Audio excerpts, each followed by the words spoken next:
Yeah. All right. So in the interest of time, shall we dig in? Yes, I just want to know how you're doing today. Yeah, good. It's winter is coming. So it's kind of gray, but I've had a few cups of tea and it's the afternoon, so it's good. Nice. You're in Portugal right now? Yes, in Portugal at home. Very nice. Right. So I thought that we could start by just talking about what prompted the creation of the Gathering of Tribes, a little bit of the behind the scenes process, what really sparked the gathering. So, yeah, I mean, there's a few strands that kind of came together. My back or I've been going to music festivals, but in 99 and 2000, I went to Burning Man.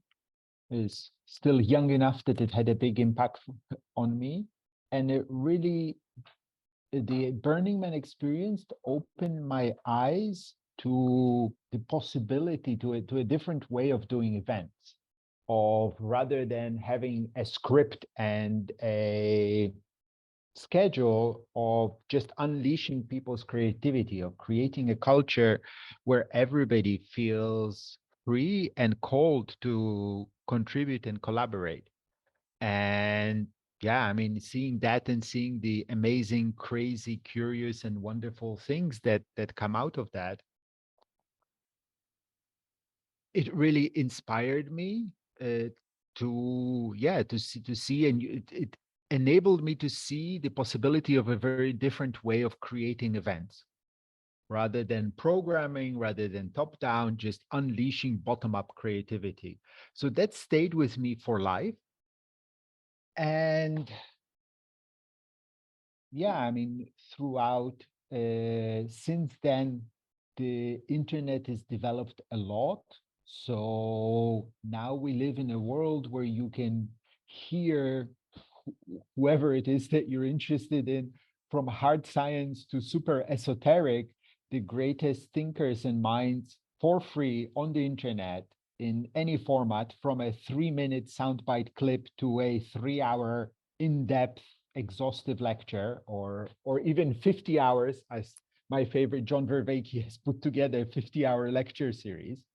So that really made me think that going somewhere across town, or even more so across the world, just to sit in an audience and hear somebody speak, was completely pointless. In my experience, from going to different conferences and events, it's the conversations that you have with people that are the real value. And for that, it's more than worth it. And actually, paradoxically, the more digital and online connected we get, the more valuable and special the time that we spend together in person becomes. So yeah, I've over these years, uh,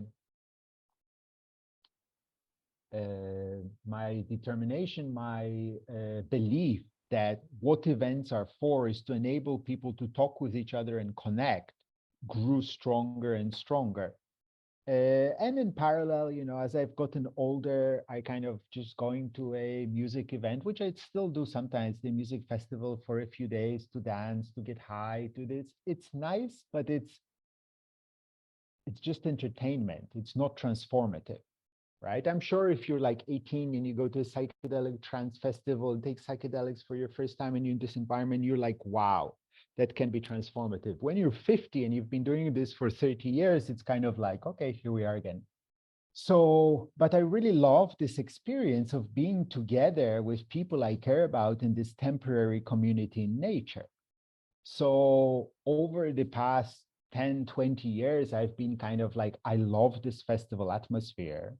But the festivals that are out there in the world, which are really wonderful for what they are, I'm not criticizing neither Burning Man or music festivals. They're beautiful and wonderful and amazing, and we need them, but they're no longer nourishing, satisfying, or transformative for me the way they were when I was younger. And so I was like, I want this festival experience of being in nature with cool people doing amazing stuff, but having conversation about the things which I care about the things which are important, and also having conversations which then impact our lives, right? There is a strong effect. You can go to transformative festival or a retreat or whatever, and for a few days or even weeks, you're in this amazing enlightened environment, everything's wonderful, and then you come back home, you go to your job on Monday and you're like, shit, it's like hitting a brick wall, right? It's like, here I saw this different reality of either being in a community or being in a different mind space, idea space,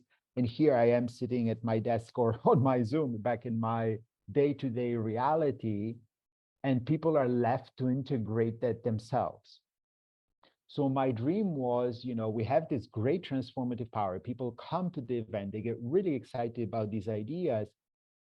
We have an obligation to create an environment where then people go home with like, I know what I can do. I know what's the next steps I can take in my life to make this experience be my day-to-day life, right? This is also something that I took away from Burning Man, which was like, wow, this is really wonderful. It's full of nice, creative people.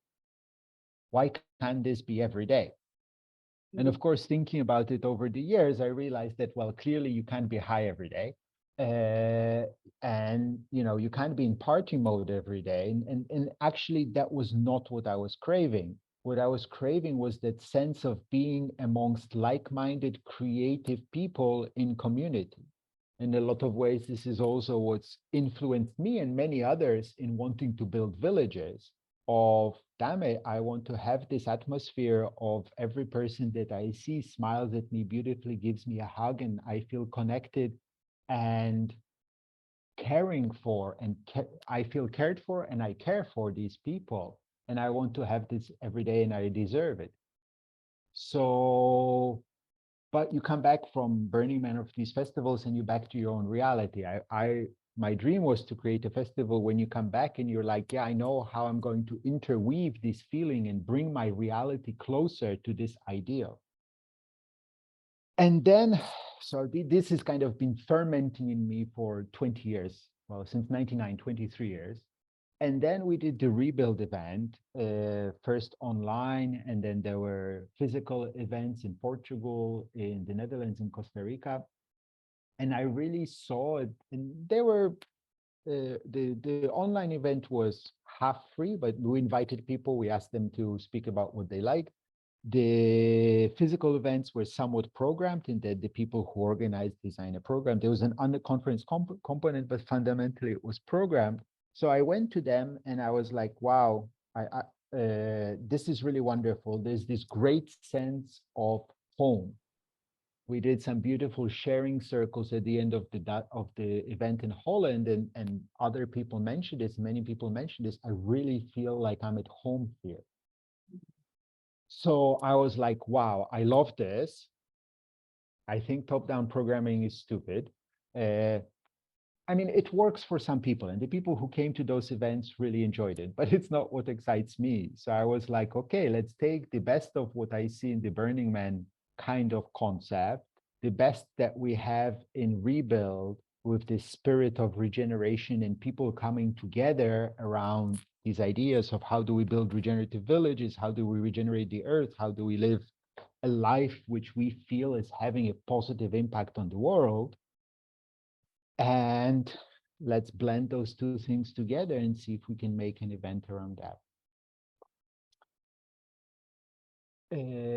In addition, there is the last, and I will finish on this thought, there is a strong strand in that in the regenerative ecosystem, there's been many, what I call tribes, because I don't want to call it a community or a company. There's many different kind of organizations. What I mean by tribe is any kind of self-identified organization. It doesn't have to be a legal entity. It doesn't have to have a physical place. If you say it exists and a bunch of people say that they exist and they belong to it, that's good enough for me.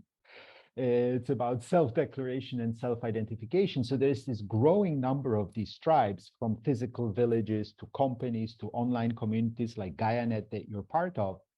And they're becoming they're growing, there's more of them, but they're still in baby form, right? Because even 10, 20 years for an organization is nothing when we've got organizations which are hundreds or thousands of years old in the world.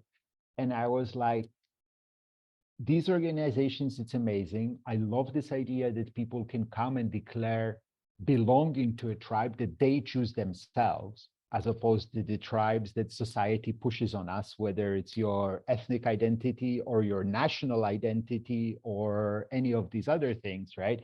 These are pushed into us. You don't have choice. I do think that belonging is part of our nature, and we naturally want to belong to a tribe, but we want to belong to a tribe that we feel aligned with, that we feel connected with values and purpose. So I was like, can we also engineer this event in a way that it helps these tribes to become stronger and helps these tribes interact and interconnect? So helps the tribes become stronger by attracting more people, by actually spending some time and thinking of what is it that we're about and how do we present ourselves to the world, or even in the world, in the microcosm of this event. So this was also a big motivation, because I saw in Burning Man, and I've talked to people, this making a camp together. It's a small thing. On the one hand, it's a small thing, right? For 4 or 5 days, people come together and think. On the other hand, having to provide food, the accommodation, and everybody has to talk to each other and all of this, it's actually a non-trivial amount of work. So I really believed that by inviting the tribes, by doing this work of building a camp, that will build the skill and the muscle within the tribe of collaborating and doing things together. And I know from many years experience working with teams, this muscle of collaborating, coming together around a project and executing it is super transferable. So I know that the skills that the tribes learned by making a camp will then transfer into them doing whatever other projects that they feel called to. So yeah, I think that part worked to a good degree, but there was also the motivation. Sorry, that was a really long answer, but. No, I absolutely appreciated it, because first, it's such a holistic approach to what I see here emerging as a playground for the development or incubating sovereignty. And we talk so much about decentralization in the regenerative movement. We talk so much about leadership as this expression of my own understanding of my sovereignty, my own understanding of me as a sovereign being, maybe finally at this point in my life, choosing my own tribe, as you said, choosing my own place in the world, and getting in touch with my purpose, and then bringing this to life in the form of a project or my presence in community for co-creation. And we talk so much about decentralization as this intrinsic foundational aspect of what we do in community in the regenerative movement. And I deeply appreciate it. And I agree with you that it's time for us to start coming from this place of co-creation, of acting collectively and taking ownership of this sovereignty that is a fundamental aspect of the regenerative being.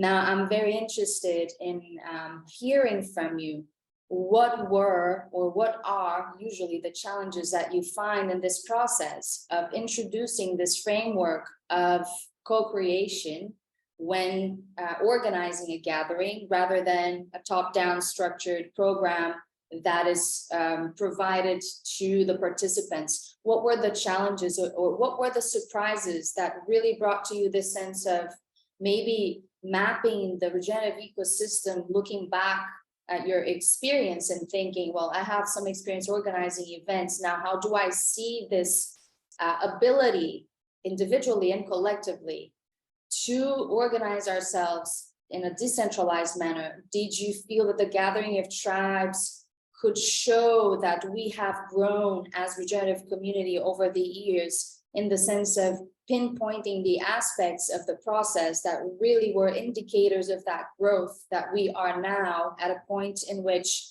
as individuals and as tribes coming together to act collectively and activate the web of the regenerative movement, have we come to a point in which this process of co-creation, taking ownership of our sovereignty and creating that collective split space from this individual perspective, has it become easier over the years as an observer and as an active propeller of this initiative? Or did you still find that with this last experience of the gathering of tribes, we have lessons to harvest, things to unlearn, so that we can come to that place where this really flows very smoothly? So, I mean, first of all, let me start with, I think for me, what's most important from this gathering is I have incredible and really deep gratitude to everybody who came to play, to everybody who made a camp, because it's, you know, I kind of made a playground.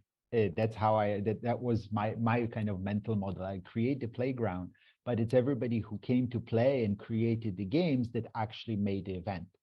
So I think there were some people who've been to Burning Man who kind of understood the concept, but then of course they had this more of a party image. Other people, I think, just trusted.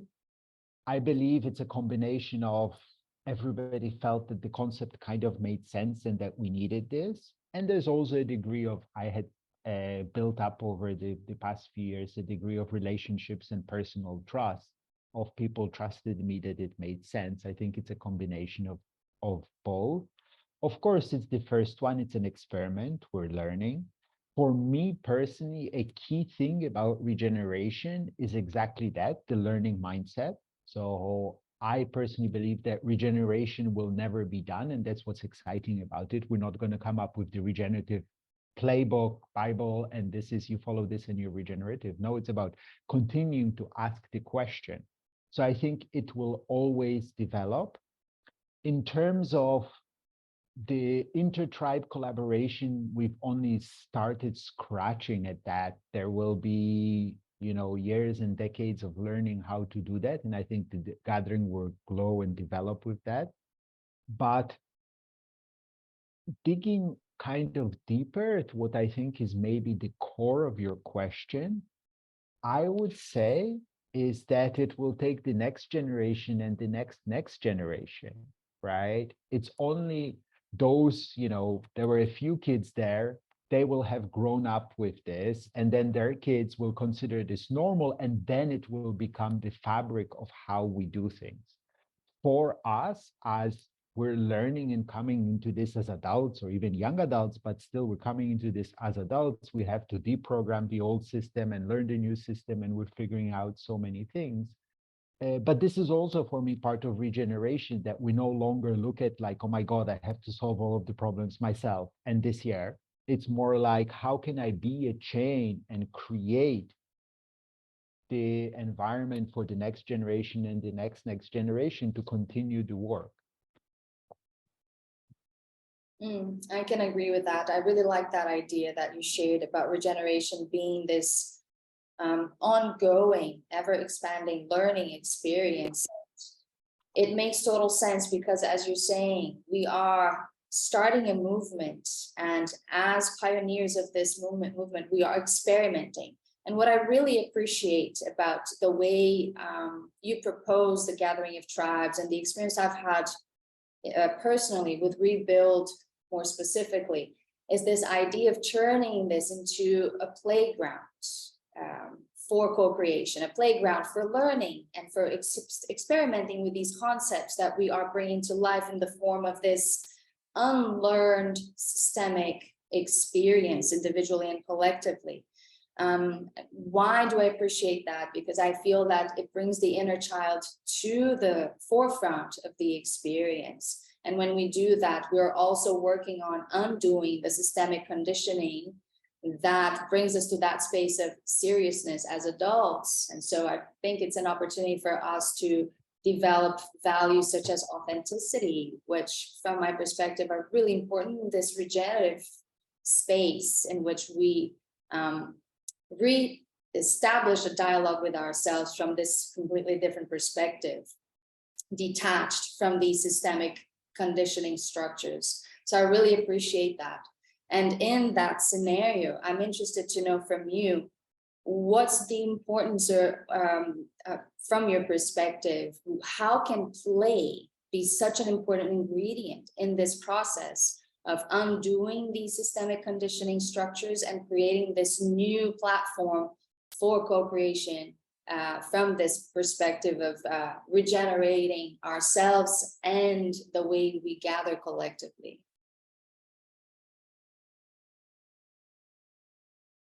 Yeah, that's a great question, because of course one of the invitations to the Gathering of Tribes was come play. I strongly feel that this mindset of play is absolutely key and crucial, but I haven't actually thought it through more formally at why it's important. But let me take a try at it. I think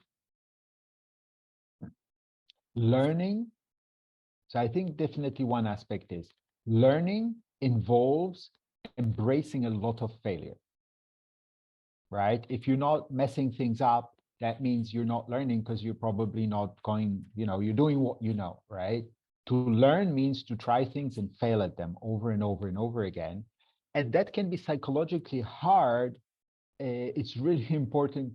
And there the mindset is really important, because if you just find it hard and frustrating, you'll give up and you'll never learn. You need to have an attitude and a mindset of trying again and again and again. And that's where I think coming at the whole thing with a playful attitude makes a huge difference, because a playful attitude, playfulness means that you're enjoying the process. Playfulness is not outcome based, right? It's you're not there just going for the result. You're playing because the purpose of play is to play, right? And this is absolutely key to learning. It's also absolutely key to retaining sanity in this very tough world that we live in, right? It's very easy to become overwhelmed with all of the problems, the different crises, mega crises, as Schmachtenberger refers to it, in the world, right? And the problem with that is when you become overwhelmed, you freeze and you become incapable of doing anything, right? Whilst the only answer to addressing this crisis is for everybody to do at least a little bit. So they're having this attitude of playfulness. Yeah, I keep on falling down and things are tough, but let's play, let's still enjoy the moment. I am alive in this moment, let's enjoy it. So I think an attitude of playfulness is really helpful with learning. It's really helpful with enjoying the moment. And that leads to, keeping on learning and then eventually figuring things out. I can definitely agree with that. I feel that it makes complete sense. In addition to play, when you talk about gathering these regenerative organizations in the form of tribes and this collective gathering of these energies, this self-recognized energies, you also talk about art, philosophy, and spirituality as very important ingredients in the co-creation of the gathering of tribes. So I would be interested in hearing from you how these ingredients, art, philosophy, and spirituality, interfere. What's their importance in the process of activating our ability to act collectively and support the growth of regenerative tribes and the connection between them?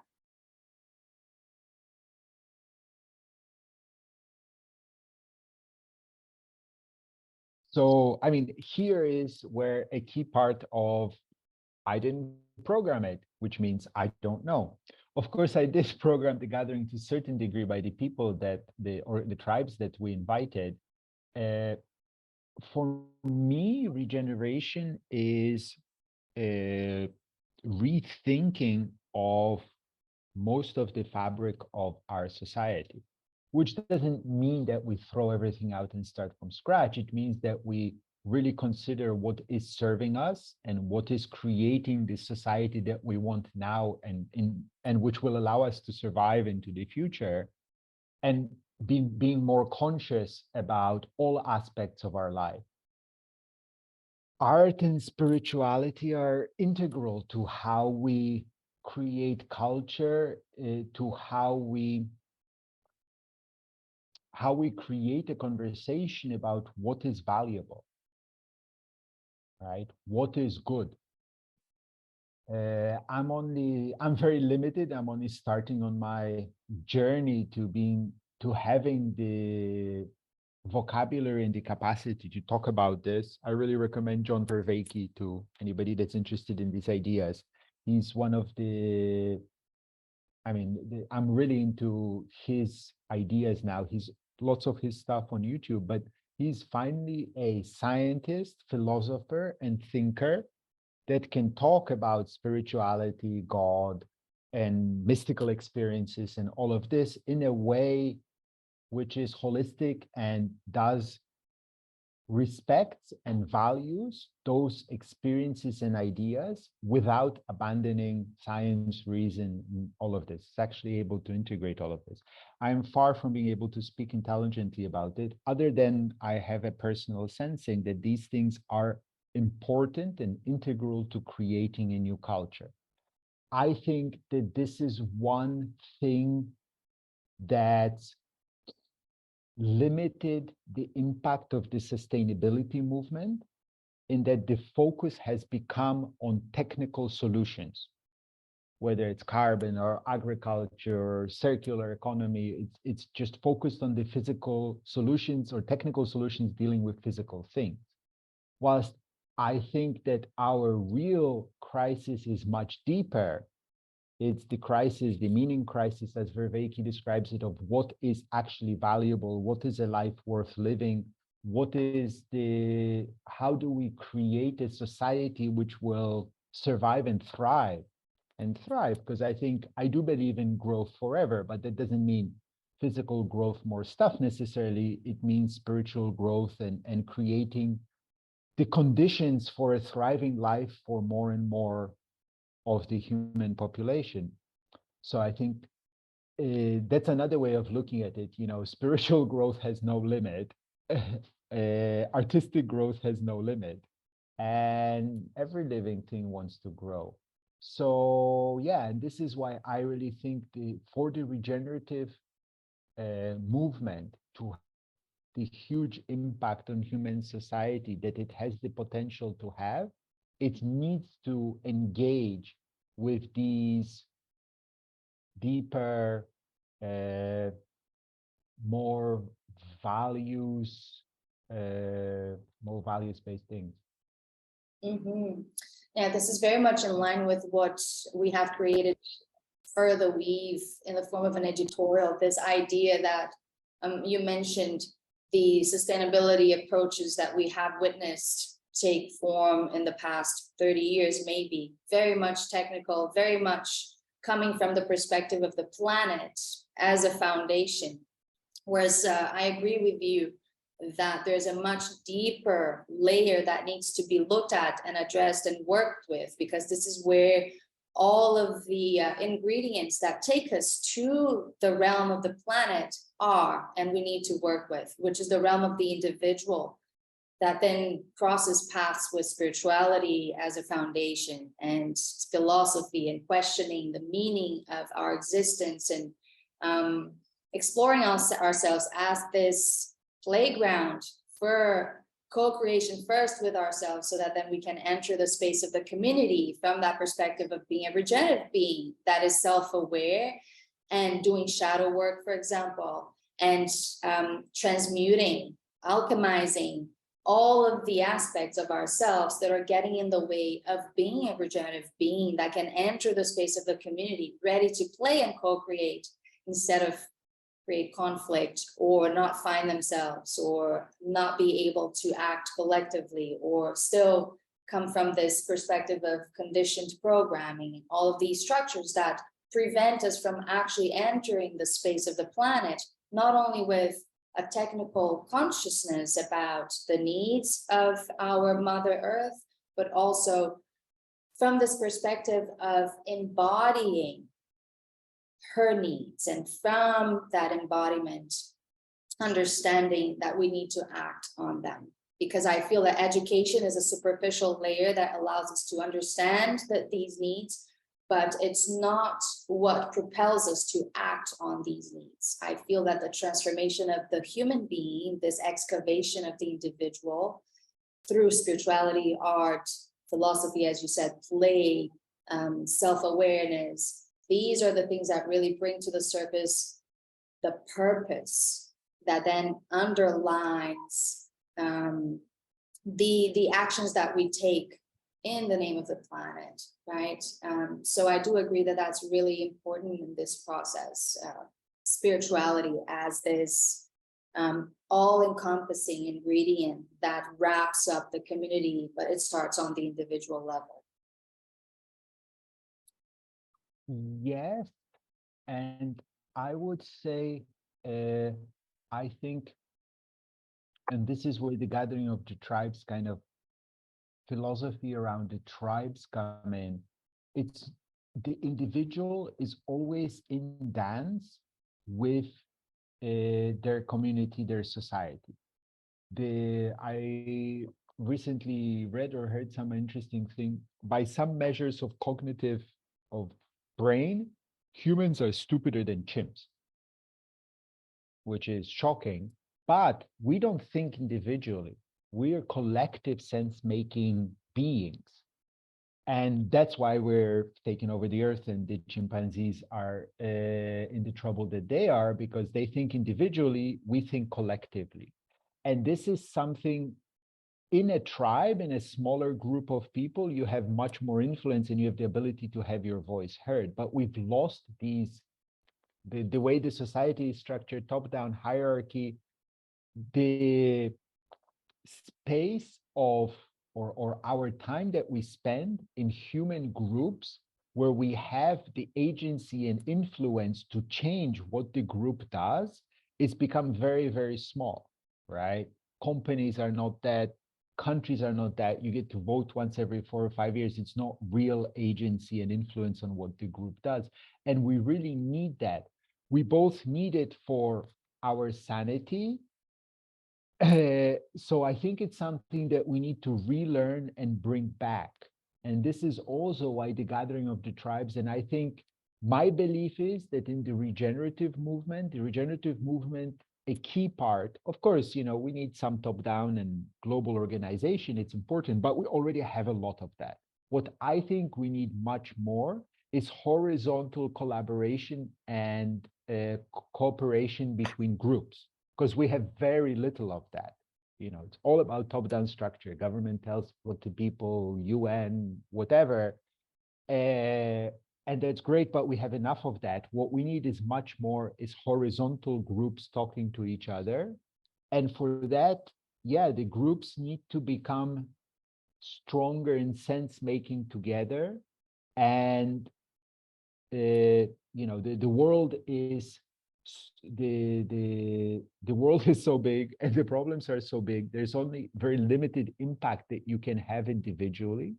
So we really need the tribes to become, in the form of communities, horizontal companies, villages, etc., to become much more stronger and more active. And this means we need to learn again how to be in a community that how to become part of a tribe that actually we do have an impact on, and that the tribe's identity is partially our identity. So this is also, I see as the opportunity of the gathering, is to create this playground where we can experiment with this and experience it. Mm-hmm. Thank you for that. Victor, there's a question that to me has become a key question, and it has chased me for some time now, because I feel that it's a realm that I'm being called to investigate and explore individually and collectively in collaboration with other regenerative designers, let's say, which is the matter related to this dichotomy between the declared culture and the actually embodied culture. We talk, for example, let's take, for example, decentralization as opposed to hierarchy. We see, at least in my experience, I have seen communities or tribes declare that they are decentralized. But then when you enter their space and you start co-creating with individuals in this community, you can see that there's actually what we would call like some sort of synergy, an expression of an invisible hierarchy, which is still ruling the fabric of the community. And so that goes also for self-declared values for a tribe or a community, where we, for example, we may talk about authenticity as a value or any other value, integrity. And when it comes to actually embodying these values in the playground of the community, we see that there's this separation between the concept, the self-declared culture, and the actual embodiment of the culture. And you talked about collective sense making, and I feel that collective sense making can be a powerful tool to prevent that separation from happening. But I'm interested in hearing from you, what other things you feel, what other structures or what other approaches, what other tools you feel can be used to avoid this declared culture from actually being embodied from this perspective that we explored, and by the tribes or by the individual in the regenerative community. So and this is, it's not just the regenerative community, it's very true of all the companies that suddenly have value statements or mission statements. That's why, having worked with teams and organizations over time, I have come to appreciate that, like, honestly speaking, much more important than your values is what is the process that you have for keeping those values alive. Because it's very easy, you know, any group of people can sit down and in an hour or two bang out their 5, 10, 15, whatever values, you know, all nice and aspirational, easy. I've done this with different groups, even groups that were not at all in like the awakened kind of thing. And it's easy. But yes, how do you keep them alive? I think for sure, the first step is, as you said, is sensing that, well, the things are not there, and creating this awareness and culture that really less important than your values is what are you doing to keep them alive. This is why I also, when I work with groups where I have some influence, really, I think that there tends to be a lot of greed in values.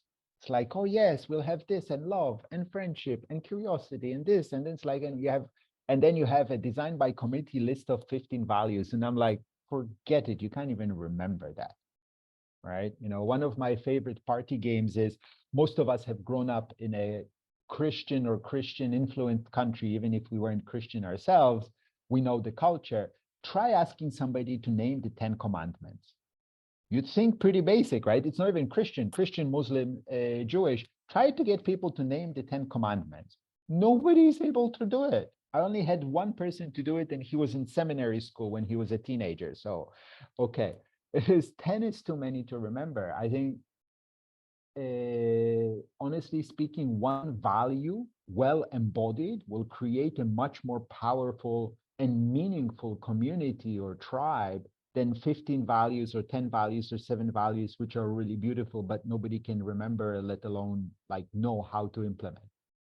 So yeah, I think we need to build a better culture around what does it mean to not just like write down a bunch of values on a piece of paper, but to really create a culture which embodies those values on a day-to-day basis, and really to search for values which are meaningfully different.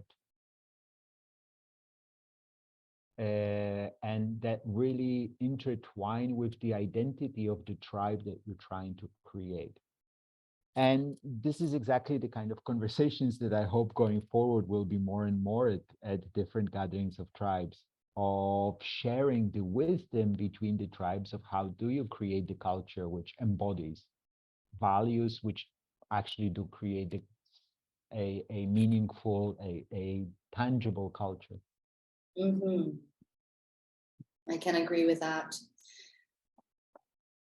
We're approaching the end of our conversation, so I would be interested in hearing from you what needs, after this experience with the gathering of tribes, what do you feel needs to be unlearned in designing and living the gathering of tribes moving forward, and what needs to be celebrated? Well, celebrated is easy. I mean, that we all believed and that we're all inspired, and that you came and that so many people believed and put on amazing, beautiful camps. And I think I've talked to a number or most of the camps, and I think for most of them it was transformative and impactful in one way or another. So we tried it and it worked. Yay! Celebrate. We believed. And in terms of unlearning, I'm not quite sure what you mean by that question. What I can say is that I'm really curious going forward to experiment because, as of course, we had tensions, and as often happens at festivals, these were around music at night. And that created for me a big realization that I really don't want to be top-down setting rules around this kind of stuff, let alone policing them as an organizer. So now my dream is going forward to create from the tribes that are making the camps a council of the gathering that sets those rules for the gathering. Because whilst I appreciate that I really don't want to be in that position or create a committee that's setting the rules, I deeply appreciate that they need to be set and the norms need to be set. So I'm really interested in how to create that and make it engaging and meaningful. And also I have a sensing and I hope that if done right, it can be very impactful for starting that inter-tribe collaboration and I agree that we need these structures that are not only keeping the wisdom, but also sharing the wisdom and serving as a foundation, like you said, to make sure that we are embodied, we're choosing wisely the values that we're guided by, but also embodying them. You talked about this council, the formation of this council. So I would see this as one of the steps moving forward in continuing the story of the gathering of tribes. But I'd also like to know how you see the role of the gathering of tribes evolve as part of the global regenerative ecosystem in the future. What are the plans for the gathering of tribes, and how do you see it evolving as this fundamental engine in the global regenerative movement? so I have personally committed to do it to every 2 years for the next 10 years at least instigate a gathering. And I think rather than, it's a baby, it's a child, it's a newborn, right? Rather than trying to figure out who it's going to be when it grows up, as many parents do, but it's neither useful nor really fair for the baby. I think we should continue playing and continue gathering and having a playful attitude and see where and how it evolves. I have, I've been going to music festivals and observing the festival scene around the world. I've been actually strongly influenced by Shinto religious festivals in Japan, some of which would have been going 600, one for like 1,200 years. And even looking at music festivals that we are familiar with, whether Glastonbury or Burning Man or all of this, I know that the success of an event isn't continuing.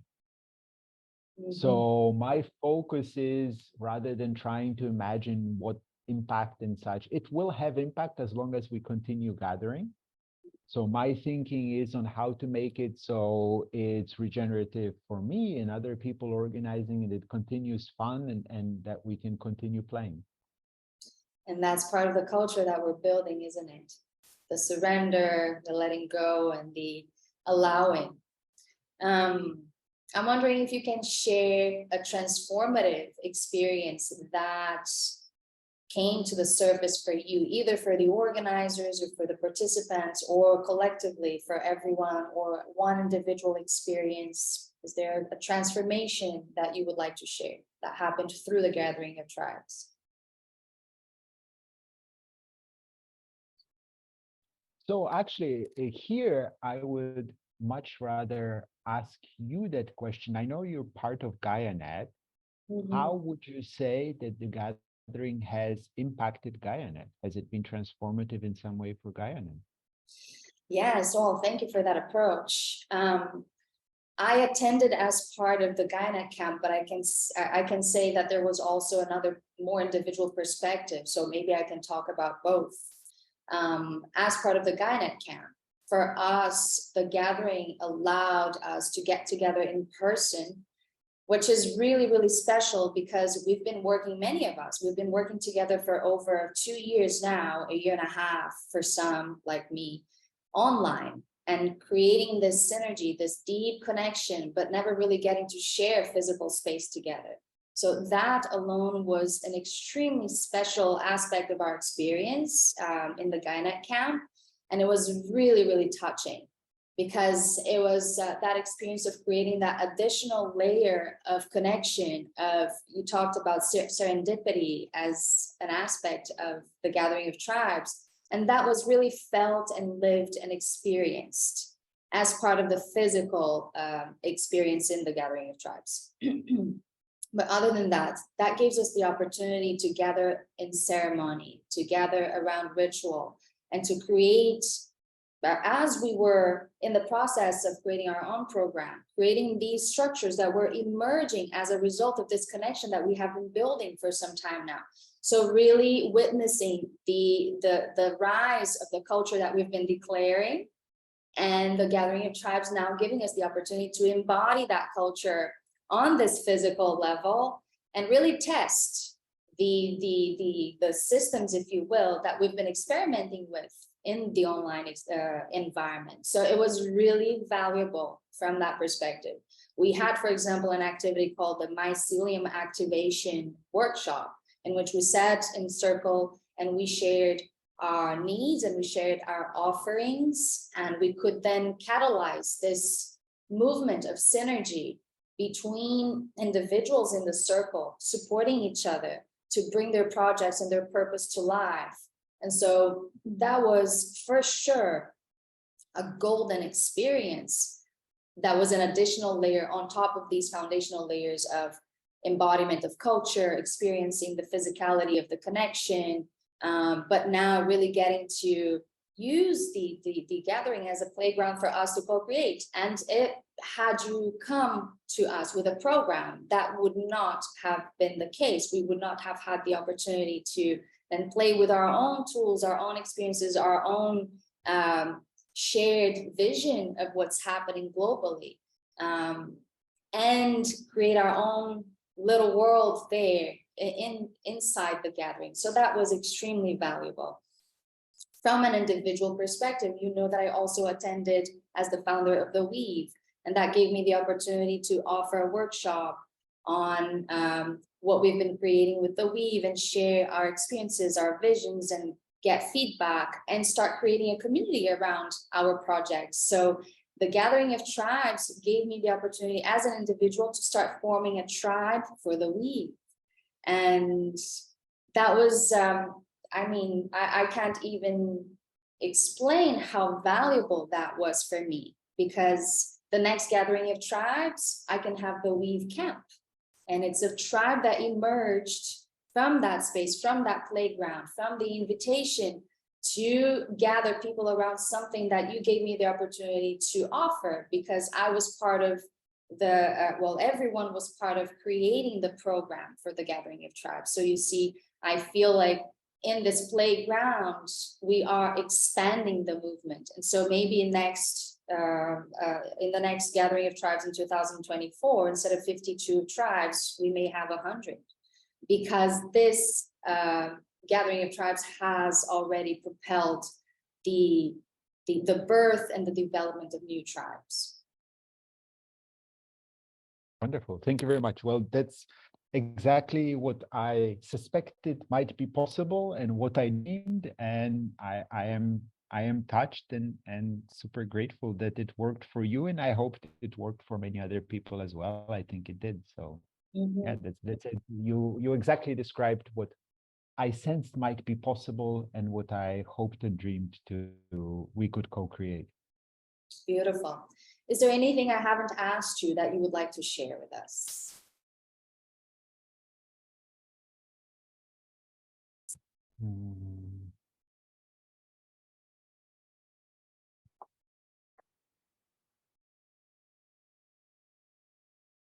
Yeah, I don't know. I mean, I think I would just like to end on emphasizing that this is a co-created event and have incredible gratitude to everybody who contributed. Also, yes, the physical locations, Skanking Farmers, that were our partners on this, they're really beautiful reggae, dub, regenerative tribe. So I have incredible gratefulness because they took care of the physical and location-based logistics, license, and things like this. So that made it possible for me to come play as well. So yeah, it's been really wonderful. I feel incredible gratitude to everybody who came play. There's an open invitation, whoever would like to contribute to helping make 2024 happen. Yeah, let's change the world. Let's make it more beautiful, but in a playful manner. Wonderful. Do you have any idea of the location for the 2024? It will be in Portugal again. I think because this time my thought is 52 tribes regenerating the earth, and if it's 20 people per tribe, there would be 1,000 to 1,500 people. So we'll need to find a bigger location. I have some ideas, but we still have a bit of time to search. But for sure, Portugal, because, well, it's my home now and it's easier to organize in a place that's home. Also, there is a lot of beautiful energy that's converging around Portugal, and Portugal is just a nice place to come. So I can agree with that. Yeah, I had a wonderful time in Portugal. Such a welcoming place and so beautiful. Yeah. Absolutely agree with that. Well, thank you very much for this conversation and for the work you've been doing. thank you for your work. Thank you, Victor. I'll see you next time then.